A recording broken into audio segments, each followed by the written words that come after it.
Welcome to the podcast where relationships, confidence, and determination all converge into an amazing, heartfelt experience. This is Speaking from the Heart.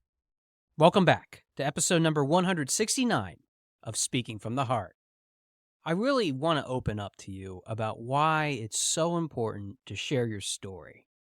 Not only is it because that you have something to share to this world that is really important, but not only do you need to take into consideration that you can have an influential mark on other people based on what you have been through, and maybe, just maybe, what you'll be able to influence someone else to do simply because you were very open and transparent about what your struggles, what your achievements, what your successes are. Today, I'm going to help you with sharing that awesome story.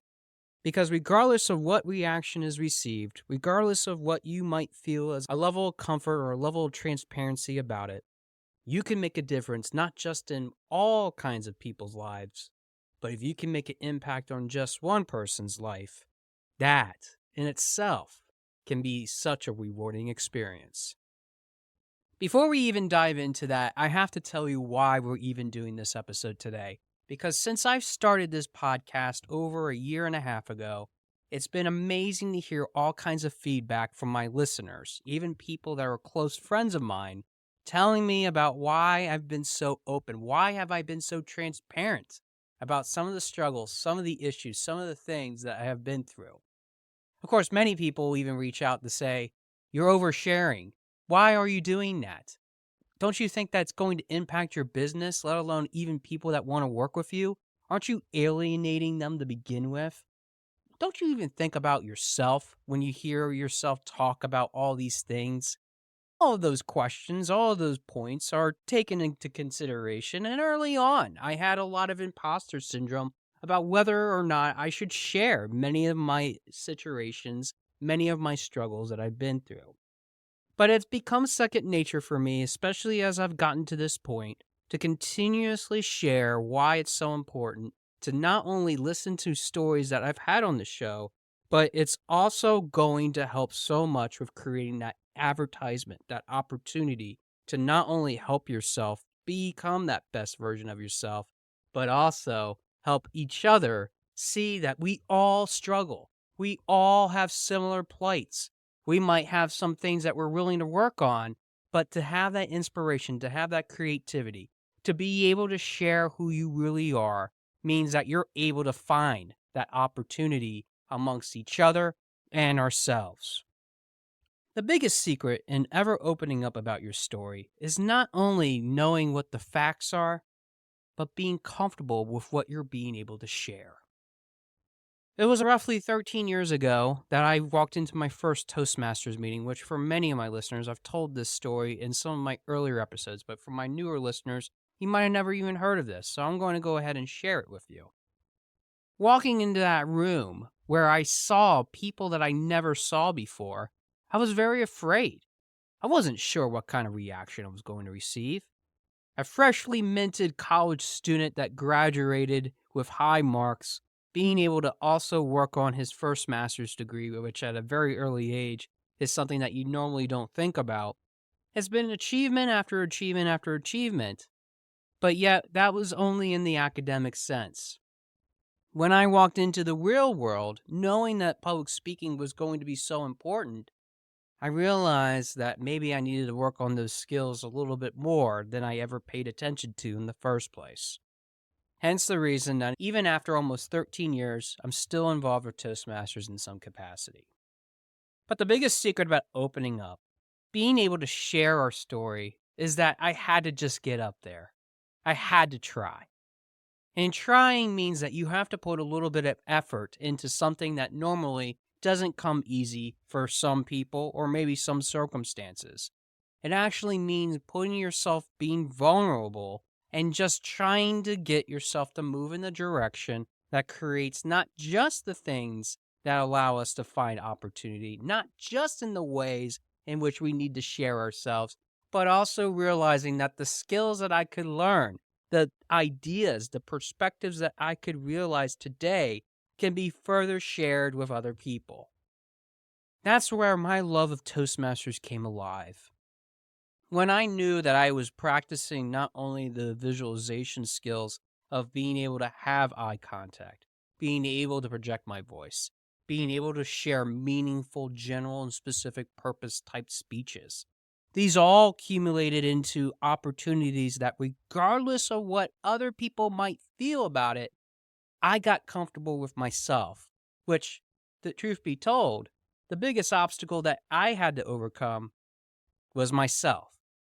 And that's why, for so long, it took me to this point to know that I had to be comfortable with my story, to be comfortable with sharing some details about myself that maybe other people might have never known. But yet I kept them closely guarded, thinking that if I would ever share them, people would be freaked out. Sure, I've talked about all kinds of things on this show that personally I've been through. Suicide attempts, messing around with other women, and there's even so many other things yet to share, which I'm slowly starting to open up to, that have not even been talked about, that I can't wait to share with you. But it comes with time. It comes with perspective. It comes with knowing that if you have something that you really want to share, that you really want to impart on somebody else, why let that hold you back? Why let that push you aside? Make you feel like you're worthless? Make you feel like you shouldn't because you're silenced by what everybody else is doing? Before you start criticizing yourself as to why you shouldn't do it, you should really start criticizing yourself as to why you tell yourself you can't do it. Flipping that switch, flipping that script of knowing that you have this ability to share this story with others, knowing that it deserves to be heard by others, means that you have to be not only comfortable with your own skin, not only do you realize that you have to be comfortable with the facts that you have, but truth be told, being open and vulnerable means that you also have to learn patience, kindness with yourself, being able to say that although I've been through this, I am a work in progress. And yes, maybe you are opening old wounds, but at the same time, you might be discovering new ways in which maybe you can share your story in the most unique way. Because each story that we tell has multiple endings to it. What do I mean by that? It's simple.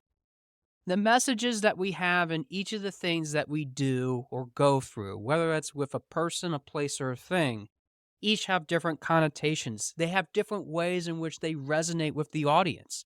They have ways in which they can create roads that are paved for us to learn, grow, inspire, cheer on, persuade, inform, entertain, maybe get a laugh or two.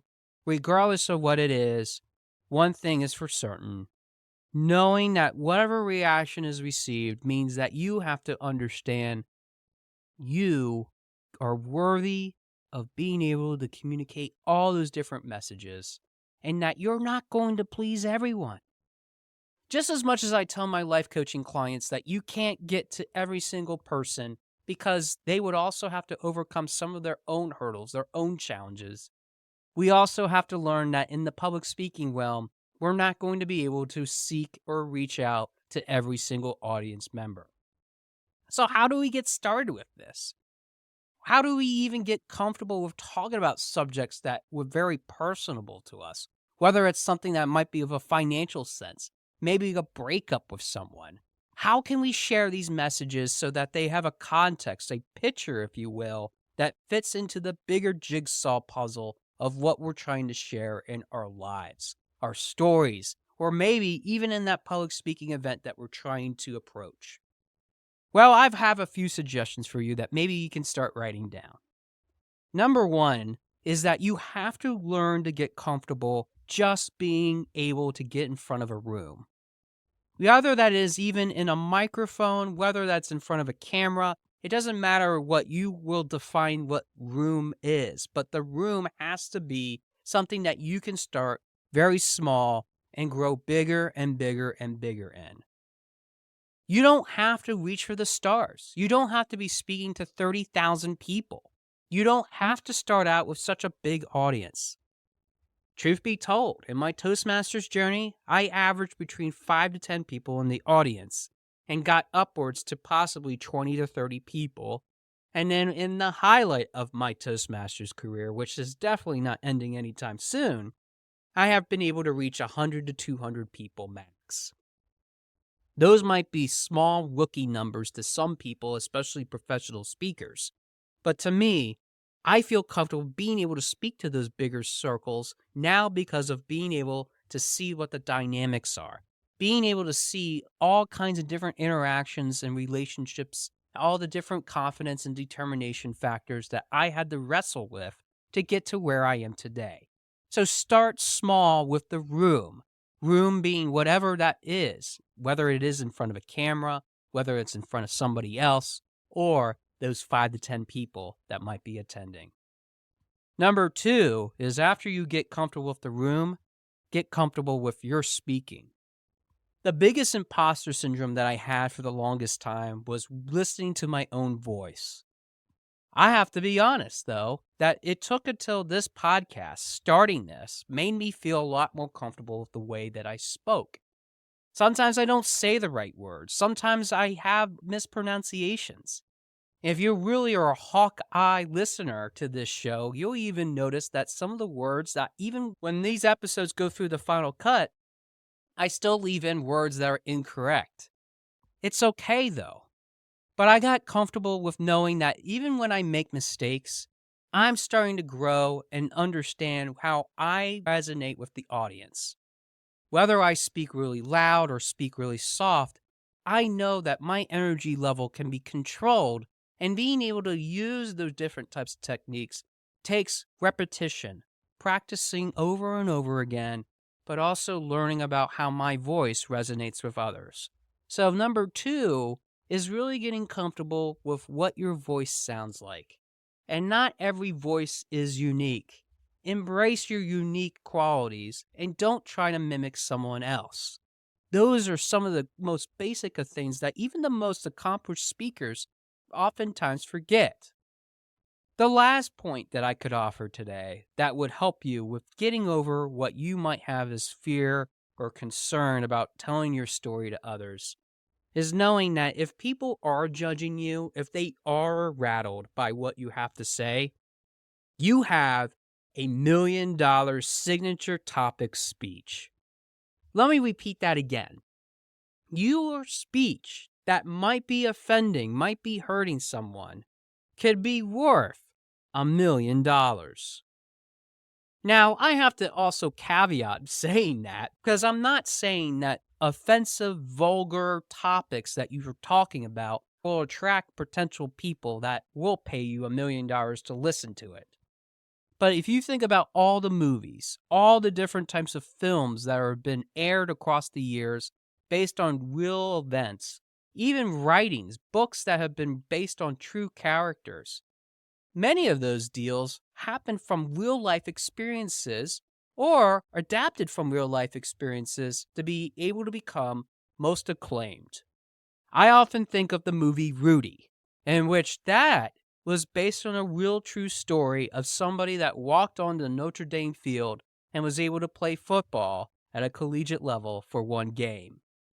That in itself, in a story that can be told for generations and generations, can simply help you to understand that what you have to share can be worth so much financially. Let me pause after sharing those 3 things to wrap up with this important message of why, oh why, you shouldn't hang your hat on just the financial concerns of what you're able to share. You never know what you can leave as an impact on somebody else simply by sharing your voice in this world that is rampant with wanting to hear so much different opportunity. We just wrapped up in the United States the most important election of our lifetimes.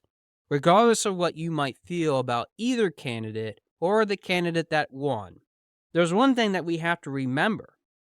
Our voice, our ability to share in the context in which we're able to project our opportunity to be heard, our way to be voiced, means that we have to learn how to tell our story.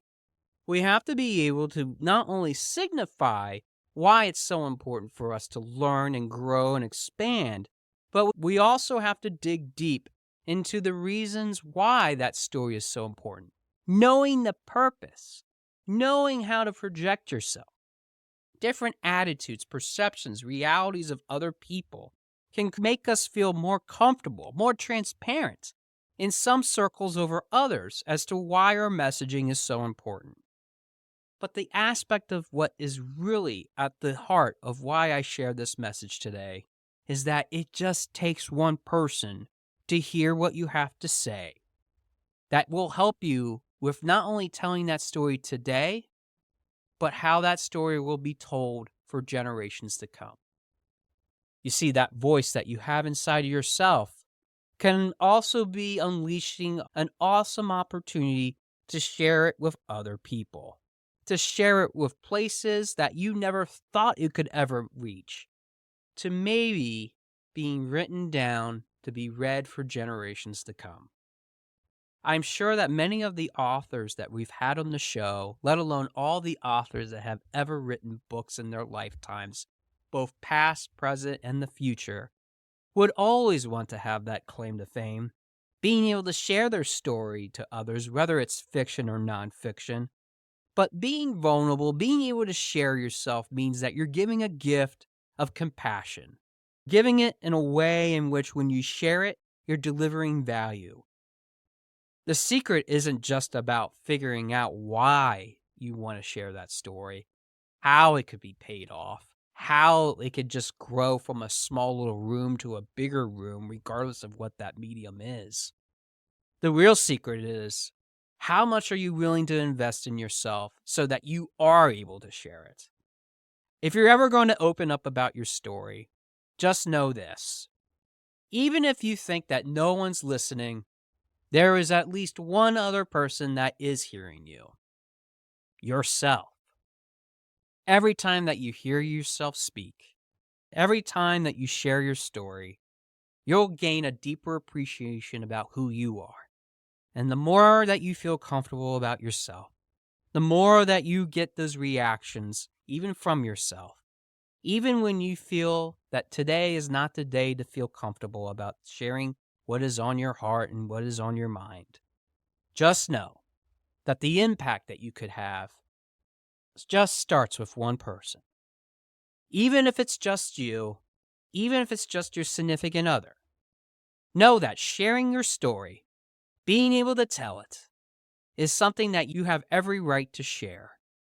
You have that ability to feel comforted knowing that when you share it, you're giving yourself not only a pat on the back, but maybe helping someone else that needs that supportive arm through your own words to create the context of an envisioned future that you are providing.